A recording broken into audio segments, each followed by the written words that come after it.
Coming to you monthly since 2010, this is the TSG Multimedia Podcast about trains, model railroading, and historic preservation. We're sponsored this month by the TSG Train Crew on Patreon. Visit patreon.com/TSG Multimedia for more information. ModelRailroadControlSystems.com, electronics for operations.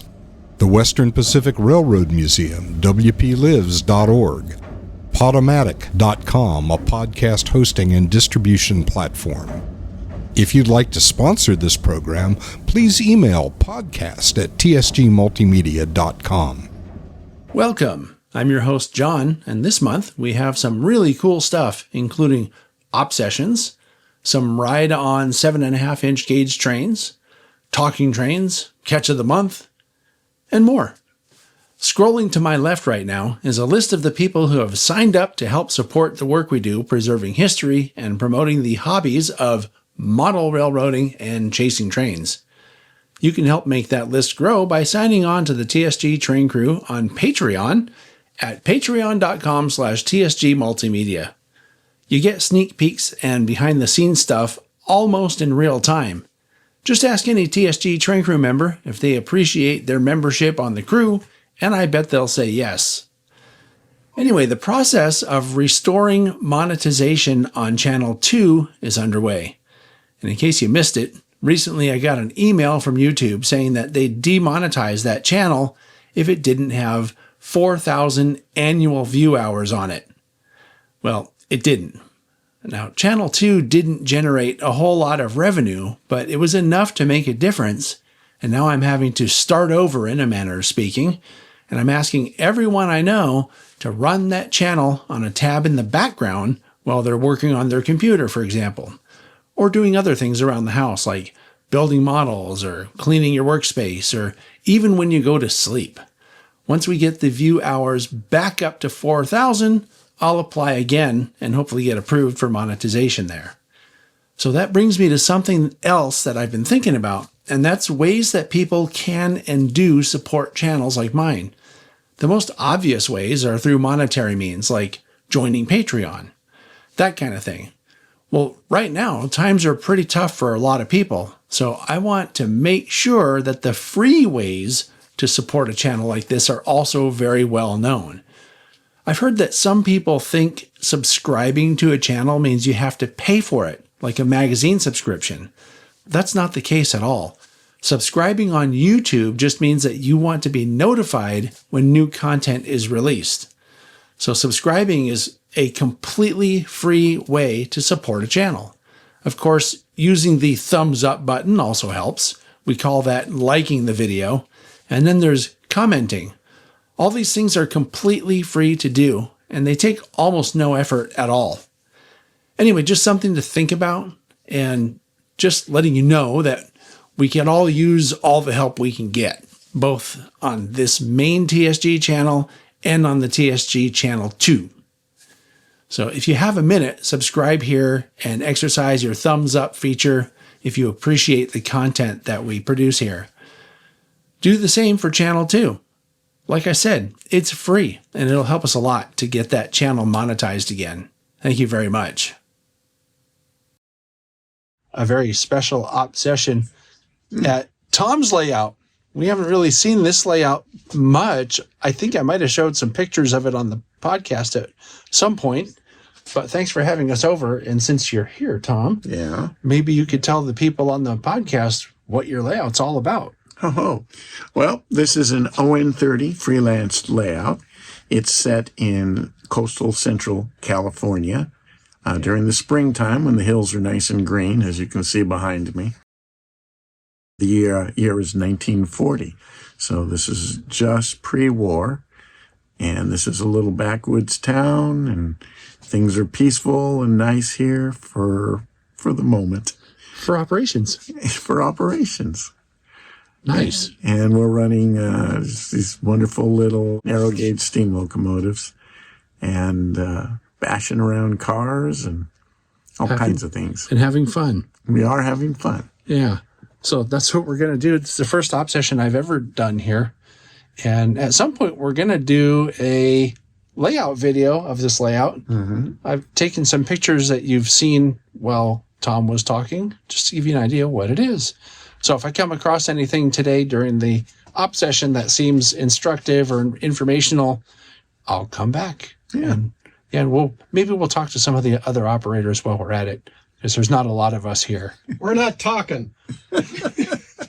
Marries quite nicely with the backdrop. It really does. So setting the boat in was a matter of just cutting a slit in the and it sits right down.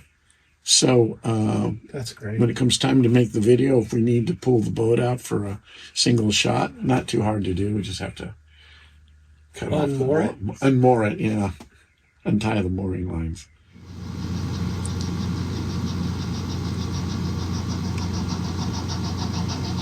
In your line too close.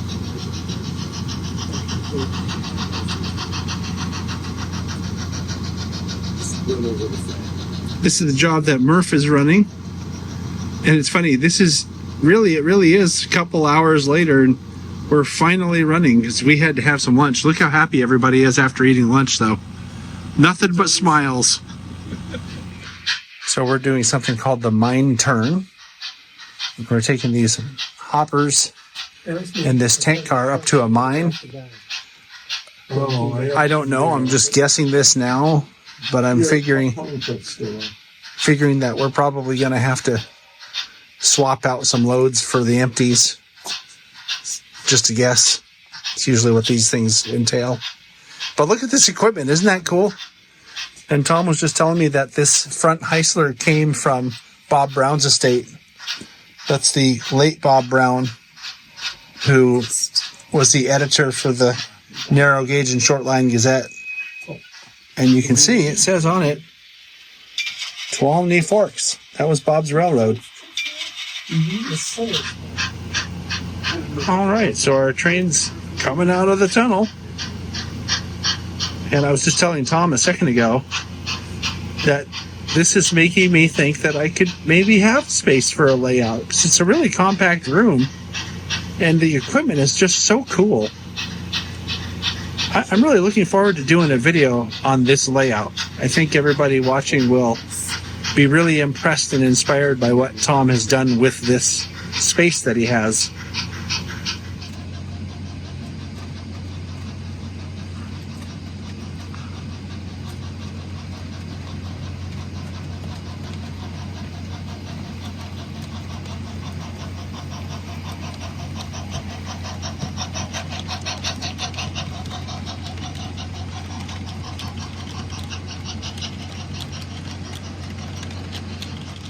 This is a professional shot of you doing your work. Did you finish your first job yet?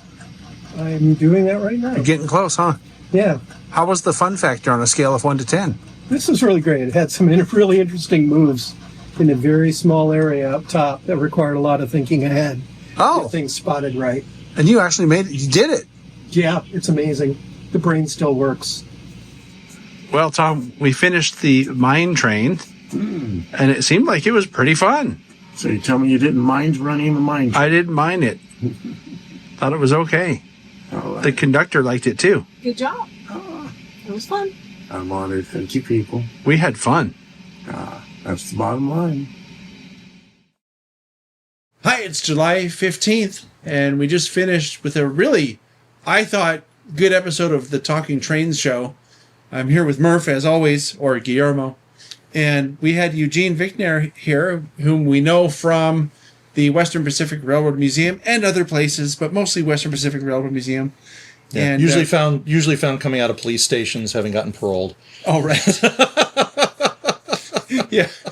And it was a presentation about the Canyon Killers, right? The Western Pacific 2882s, which I learned from Eugene's presentation at the Western Pacific Convention last year, were actually stronger than the big boy, right? The 4014 that's running around the country. Higher starting tractive effort, yep. Right. And so I remember when I saw the presentation, I thought, oh, this could be a really good Talking Trains episode. And I think it was. And I think people enjoyed it. Thank you. Was there anything, Murph, that you learned today at the... The coolest thing, I'm used to people that are into trains geeking out over the actual technicalities of the engine and everything.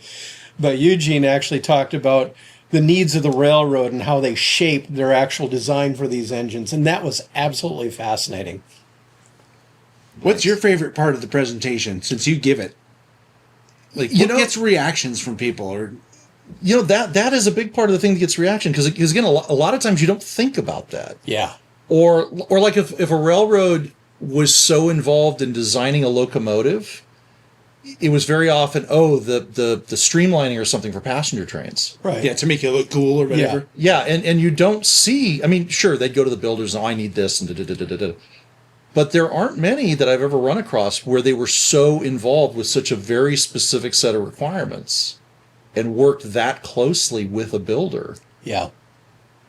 And had it, and also to boot, had it work out so wonderfully. Where they didn't have to continually modify it to try to make it fit the niche. Yeah. It's like there's certainly railroads that went to the builders, we want to build, one that always comes to my mind is the triplexes. Yeah. Yeah. If 4 cylinders are great, let's do 6. Right. Some's good, more's gooder. Yeah. Anyway, so that's the Talking Trains show. I think it's worth watching. Otherwise, we wouldn't have done it. And I think you'll learn something. So check it out when you have a chance. Talking Trains from July 15th.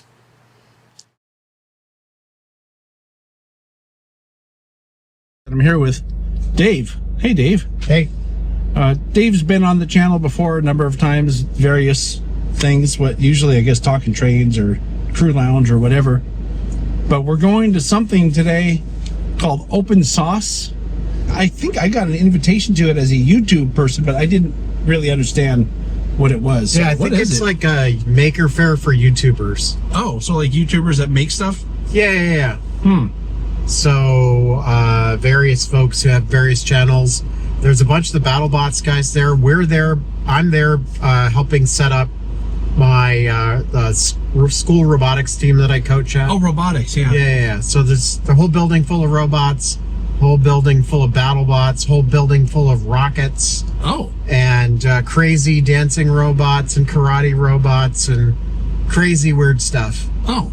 So and art stuff too. Yeah, so it's not really a train thing, except there's going to be a train there because Alvin's friends brought Right. Alvin's friend Carson builds trains, so we're going to take a look at that. And he has a YouTube channel, so we'll probably hear about that too.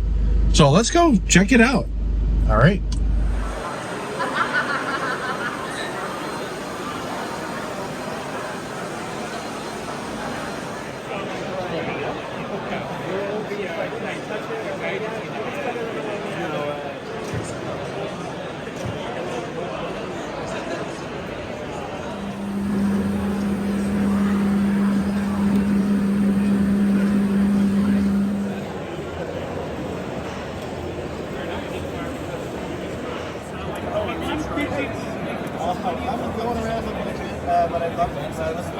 Well, here's something that I recognize. It's a train.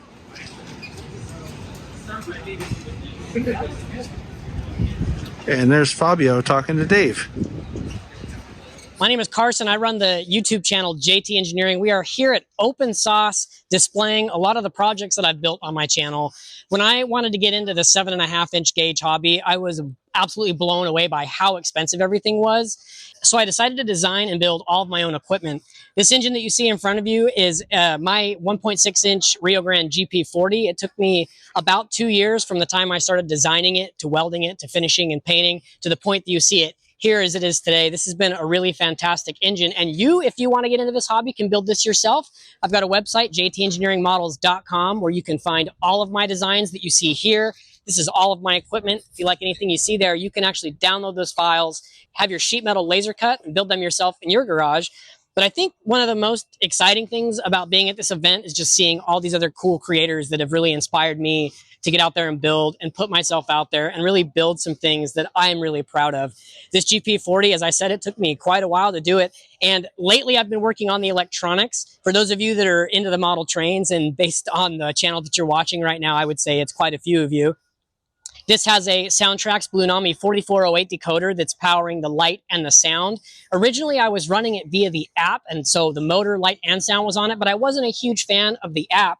So I actually wrote some code on an Arduino that talks between an RC receiver to the Blue Nami, and that Arduino sends out DCC command packets. So you can see here that there's really no sound coming from it. So when I turn on function 8, the locomotive turns on. It's not muted anymore. I've got horn.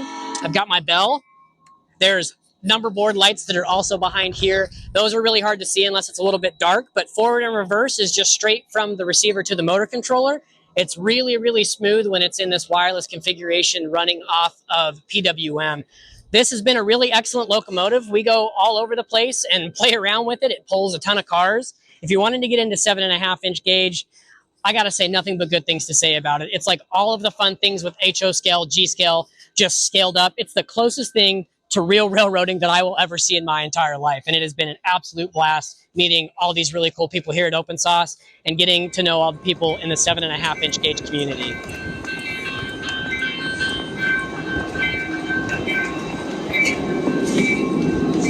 My name is Alvin. I'm from Salt Lake. Some of you might know me.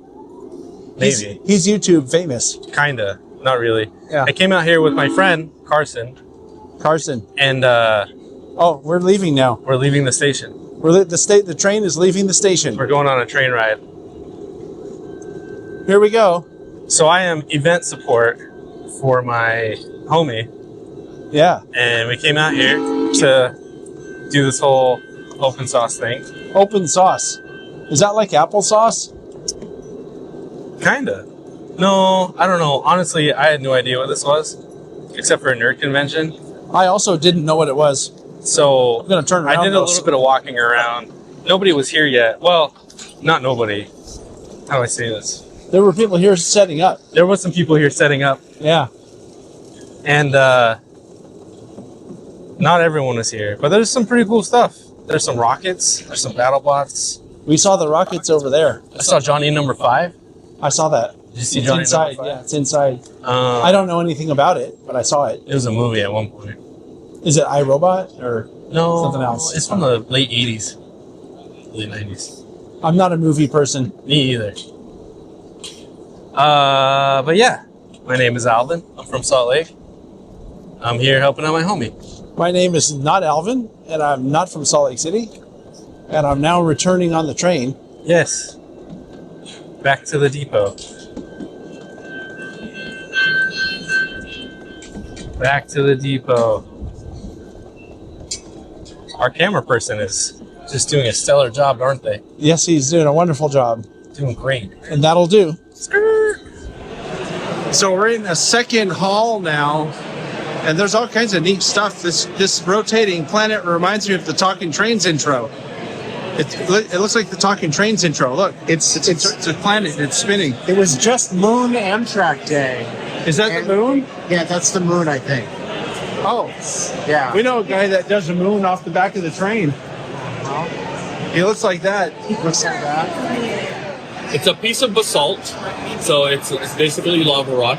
I picked it up from Home Depot yesterday. No, it's just gonna get mad at me. No, this is from Apollo 15, picked up at the Elbow Crater on the moon. Apollo 15 mission had some firsts. It was one of the first missions that had the moon buggy, so that they can actually go in and go farther. They wanted to also land in a place where they can get different kinds of rocks, because the first Apollo missions were landing in the Mare areas where it's just basically lava rock, flat, and everything, because it's easier to land. This was one of the ones where they landed near a flat area near a mountain range. And so they actually picked up what they called the Genesis rock, which was from the original crust of the moon. That rock was dated at 4 billion years old. This one here is a little younger. It is 3.42 billion years old. And it, if you look at the grain structure on this, there's really large crystals, which means that it actually cooled really slowly, allowing the crystals to grow. And then about 280 million years ago, something hit the area and brought it up to the surface. So, but that's the basic basalt, lava rock, and so on. So picked up from Apollo 15. Oh, here's something interesting that you don't see every day. This is a rocket made out of beer kegs. What's up with that?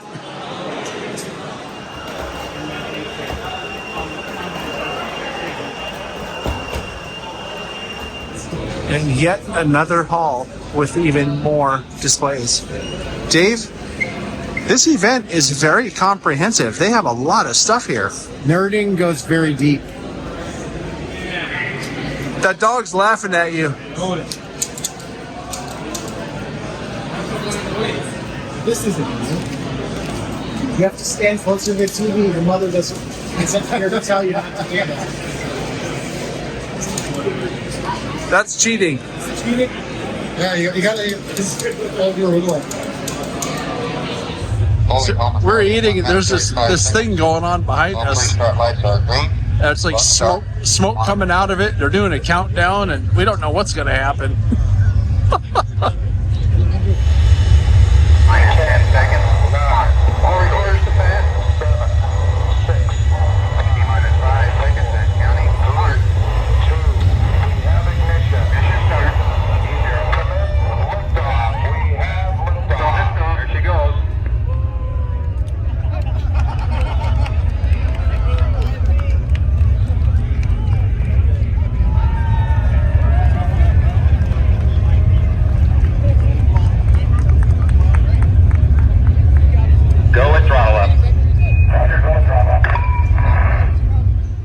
Well, this is kind of cool. It's something you don't see every day. A Japanese fire truck. What that's doing here, I do not know, but that's pretty cool. I learned that it's actually pretty cold in the Bay Area. It can be. And I didn't bring anything. I'm not prepared. That's a nice jacket you're wearing there. Yeah, man. Some guy. I'm gonna borrow it. Some guy would give you the jacket off his back. Dude, what a homie. I learned that you can make a couch that can drive over all terrains in omnidirections. Wow, that's pretty exciting. Well, thanks for bringing me. This is the end of our podcast segment because we're going to take off soon. Because it's cold. It's very cold here. And that was someone driving a little motorized motorcycle right past us. Electric bike. Whirring past. Makes those other e-bikes look tame. Yeah. So thanks for bringing me to the open sauce. And I had a good time. And this is not train related, but it was still interesting. And we saw a train. So it worked out. Thanks, Dave. All right. We're going to be doing track warrants. So you'll need some coaching. Oh, track warrants today. Everybody else okay with that? So this is another operating session at the R&D, Dave Loveless's excellent Southern Pacific layout here in Watsonville, California. And today, Sydney and I are here with our friend Ray, who you might remember from a recent product spotlight of a GS4 locomotive. And also Ray is a regular contributor to the Catches of the Month that we do here on the podcast. But more importantly, Ray is a new operator. He said this is his first organized op session today. So I'm going to see if I can get him to talk about his impressions of operating for the first time. And this is absolutely probably the best place that he could have had this experience because the crew here is great. The layout is very easy to understand and the session's very relaxed, very casual. So anyway, on to having some fun at the op session. And if I come across anything interesting operationally, I'll try to share that with you. Otherwise, we'll be talking to Ray and getting his impressions about his first op session. It's my very first time to be part of this. Like it's honestly pretty amazing. Like getting to know people here and knowing that they have the same passion as I do. That's my expectation. That's all about fun. That's what I'm here for. Yeah, and that's what we do. So let's go see what happens, and we'll check in later and get some feedback of what your experience was like. Yeah, cross our fingers that I don't derail.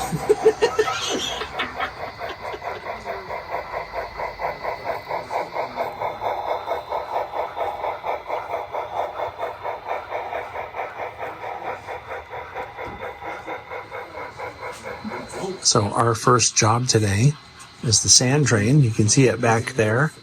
It's empty. See those hoppers, open hoppers that are empty? That's the sand train. And the session today is track warrants. So I have my track warrant ready, and I'm just waiting for the dispatcher to call us. And once we get our warrant, we'll be on our way. And Ray's being the engineer. Look how excited he is. When the dispatcher eventually calls, he's going to give me authority to go to some specific place, and there may be some conditions placed on the authority, like there might be a meet somewhere, and that's expressed in the check boxes below. If you look at top, it says it's a warrant to go to, that's checkbox 2 there, proceed to, and then the conditions, if there are any, come below that. So that's how track warrants work. And I haven't run track warrants on this layout many times, so it's just relearning what we do.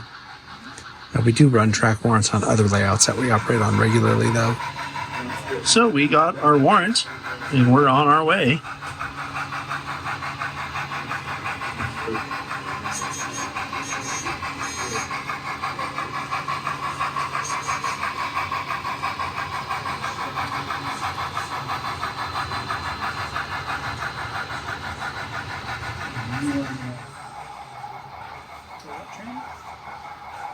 Our job has to come and exchange empties for the loads at this little spur here. So that makes it a facing point maneuver because the points are facing us, right? Well, luckily, there's a double-ended siding down here at a place called Marina. So we're going to use the siding to run the locomotive around the train, pull our cars off the back of the train that have to be spotted here, and pick up these cars to tack onto the end of the train. So, a little bit of thinking required. So we've now exchanged the loads for empties. We just need to tack those loads on the end of our train and get out of town. Seems like Ray is feeling confident enough to do the job by himself now. So Dave gave me a job. So this is a few jobs later, and we've just finished the Cannery Row job, which is an interesting job because you have to go to Cannery Row and do all the trailing point pickups and setouts, and then turn the engine around, and then come back and do all the stuff that was facing point. Ray, this was your first time. Do you think it would come back next time you get invited? Oh, 100%. I would definitely come back and do this again. Do you think you'd recommend it to people, like maybe who haven't operated? Oh, yeah, 100%. I can definitely say for people who want to get into the modeling hobby, the craze, or like want to do operations specifically, if they already do, like, you know, if they model like any era or any, like, just anything in general, I would recommend this. I would definitely want to have people come in and be able to do this because it'll be a lot of fun for them.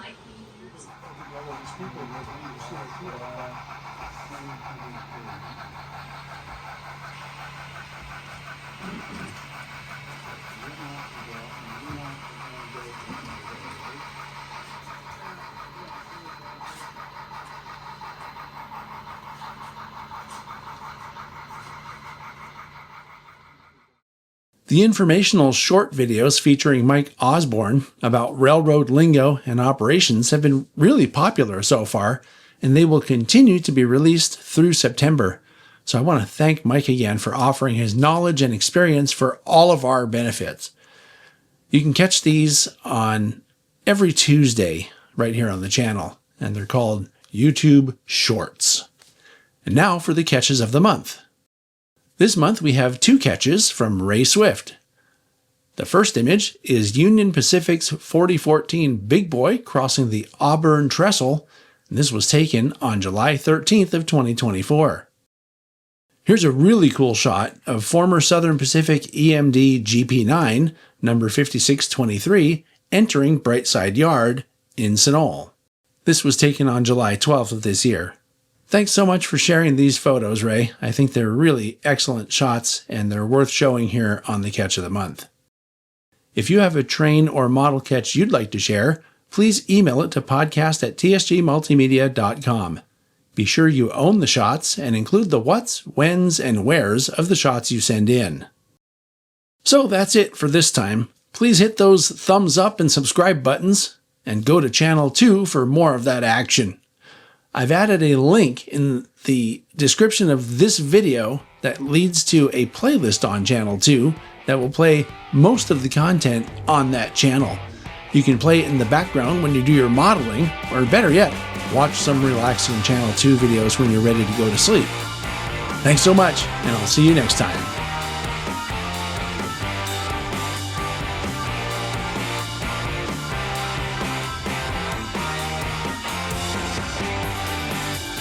If you enjoyed this program, please join the TSG Train Crew on Patreon. TSG Train Crew members get behind-the-scenes access and ad-free sneak previews in 4K ultra-high definition. Go to patreon.com/TSG Multimedia for more information.